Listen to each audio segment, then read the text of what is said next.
Yo, what is good, YouTube? Welcome back to another JC2K video. In today's video, we're going to be taking a look at the brand new dynamic duo of Andrew Bogut and SPEIGHTS. A dynamic duo that you can get for one Galaxy Opal piece entirely for free here in NBA 2K25 MyTEAM. And it's a 7-foot point guard and a 6'11" or whatever shooting guard. Like, it's pretty crazy. Bogut gets a +10 3-ball, +10 free throw, +10 driving dunk, and then half hook specialist, post fade phenom, deadeye limitless, and set shot specialist from his Galaxy Opal card already. And then SPEIGHTS gets a +5 driving layup, +7 draw foul, +2 3, +8 free throw, +5 ball handle, +10 block, +5 standing and driving, +5 speed to a ball, +10 vert, +10 hustle, +2 strength, +51 pass vision.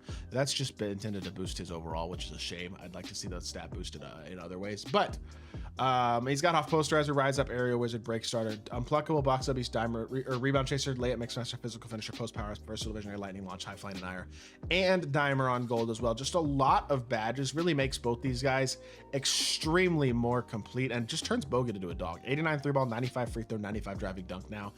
Still has 86 speed, is a 7-foot big, and then again you have SPEIGHTS, who's what, a 6'10" shooting guard. So the size you have in this duo is pretty insane. I'm really interested to see what they can do, especially because I have some ball handles. I got Miles Beasley, I got Miles Turner, or Michael Beasley, I got Miles Turner. I got guys like that that can be my scorer options. So I just have a ton of size and a ton of size and switchability in my front court. Just everybody on my floor is 6'9" or taller. So neither SPEIGHTS nor Bogut have incredible jumpers. I would say this SPEIGHTS shot it looks uglier than it is, but I'm not going to sit here and say it's a great shot either. But it definitely is quicker and not as bad as I think it probably visually looks. It's actually a decently quick jumper. And Bogut's jumper is very similar to Yao Ming's, is what it reminds me of. It's not my favorite, but it is greenable as well. I mean, neither of them are going to be like insanely high level shot making, off the dribble 3 hunters, right? But they're going to be extremely big, switchable, versatile, bigs who can have some athleticism and switch, like, to move their feet and do some good things on the court as well. Like, I really think you can get a pretty good defensive duo out of this group, especially with how impactful they are with their size. And then offensively, I think it's obvious, you know what I mean? I think Andrew Bogut is going to be a dog, and SPEIGHTS is going to be a dog. The size they provide is like, it's annoying, you know what I mean? It's not going to be the prettiest gameplay you've ever seen, I can guarantee y'all that, but I bet y'all it's effective. Bogut and SPEIGHTS with their mismatched size at their positions, and then again, you can just have a ball handler, a Michael Beasley, a Tim Duncan, whoever it might be, who can be your primary scorer at your small forward, power forward position, be the guy who handles the ball the most, allow these guys to be mismatches and defensive switchability nightmares, and they're actually usable at a pretty high level, I would say, to be totally honest. And I mean, salary cap, they're going to decimate. So wanted to use this duo, especially since it's so easily attained now, and I thought it'd be an interesting video. So without further ado, let's hop into a game. Let's see what this dynamic duo can do. Alrighty, hopping into this game, we're going up against Ace, a fellow tier 4 player. I'm only in tier 4 on this account, so that is why we go. He has invincible Devin Booker, 100 overall KP, invincible Paul George, Chet Holmgren. I'm not sure if that's 100 overall, or I mean, if that's 100 overall or dark matter, and then Michael Beasley as well. This is a really good squad, and you see immediately the size doing its thing first possession of the game here, as SPEIGHTS finishes over Paul George because he's bigger than him. That wasn't a good shot, and it was a tight, but it went in, and we'll take it. And now we have our scorer with the ball in his hands, Michael Beasley, Miles Turner. Those guys can come out here and be scorers, and this dude has already put in Josh Giddey. He's already been scared off of his invincible Devin Booker just like that because of the size of this lineup. And that's the thing, if you surround these guys with the right pieces, they can play at a really high level, because even there, Andrew Bogut was about to have a free dunk. If you're high up on these cards, they're going to slip behind you, and they're going to use their size to attack and create mismatches. So we're going to space the floor here. We're going to go pick and pop with Miles Turner, and then we're going to try to get some dribble penetration with this Bogut card and just be obnoxious, to be totally honest. I wouldn't generally play like this. I think it's kind of a scummy play style, but at the end of the day, it's what these cards are best at, and it's the thing they provide, is their value with their size. And I think it's not just value with size as well. I do think that's a pretty solid play, actually. I did jump and got a little bit of a contest. Length helps get contests as well, man, but didn't work out that time. We're going to pick and pop here. Crossover with Bogut with another dribble penetration. Just see if he can, I mean, this is not good offense because you're going to get tired easily, but it still worked. Oh man, this is just annoying. These cards go from useful like budget cards, salary cap cards, attainable cards. I already liked Bogut before this duo, but now they're really, really interesting because they're more impactful defensively. They do more offensively. They're just better overall cards. Bogut or Maurice Spates recovers the loose ball and dumps it into Miles Turner for the bucket. We'll take that. That was ugly offense. Didn't really deserve it, but I'll take it nonetheless. And here you go. There's the value. Switchability. I'll take the fluke as well. That was a fluke steal.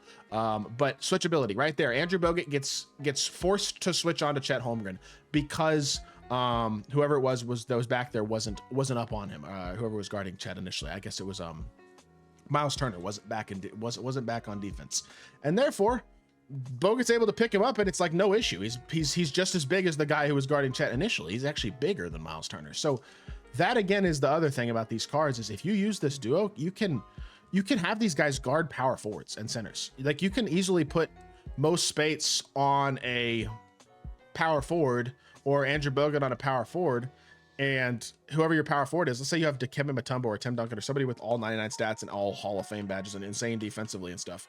You can throw those guys on ball and have these really athletic, big 99 speed ball handling guarding bigs because you have the ability to have this switchability offensively. And look, is it super high skill gameplay? No. Does it work?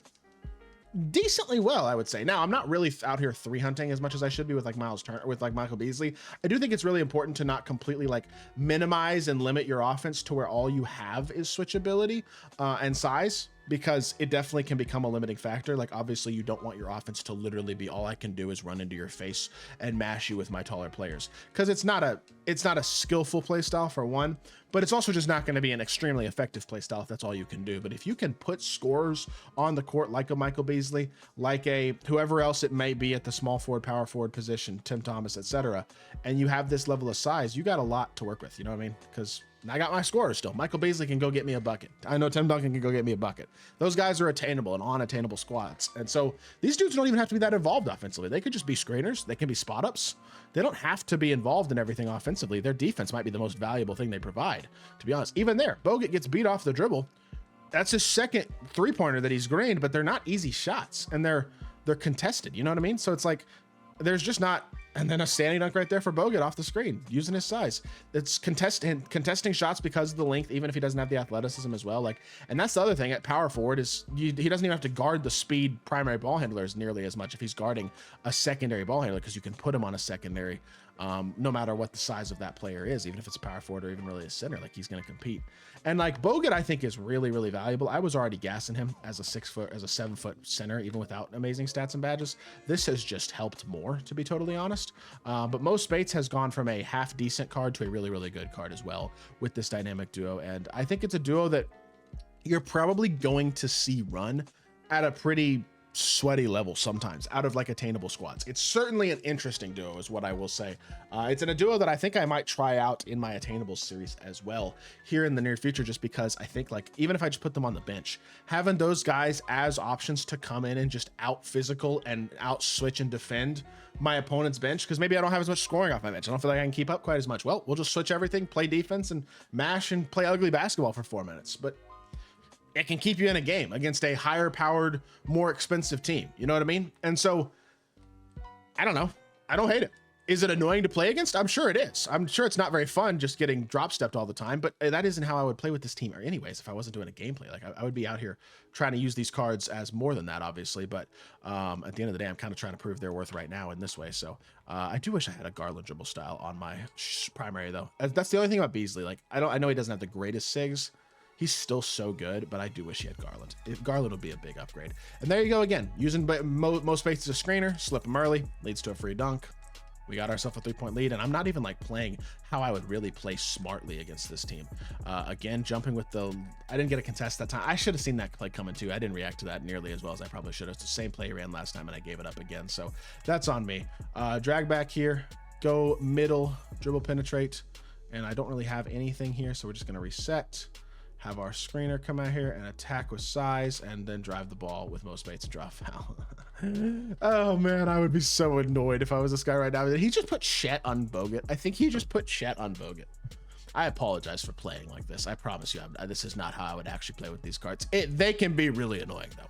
I mean, this dude is so like, he's almost stuck now. He has to play big, otherwise he's going to get scored on every single possession. And so it like limits the way that he plays. Well, he has to adapt the way he's playing to fit against me. You know what I mean? And that might be more annoying, to be honest. Steal, thank you. I didn't give it up that time. That ain't gonna happen. No chance. We're rewarding Artist too. And no, Artist, you sold yourself.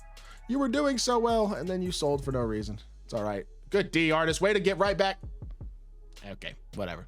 Artist makes a great play, then he makes a bad play, then he almost makes a great play, but doesn't actually. So there you go. Pick and pop Miles Turner. I'm gonna see if I can get one more bucket with Mo Spates or Bogut here and call it a video from there. I'd like to get a 3-ball off with one of them, but at the end of the day, obviously that's not really what these cards are here for. This dude actually put Josh Giddey on Miles Turner.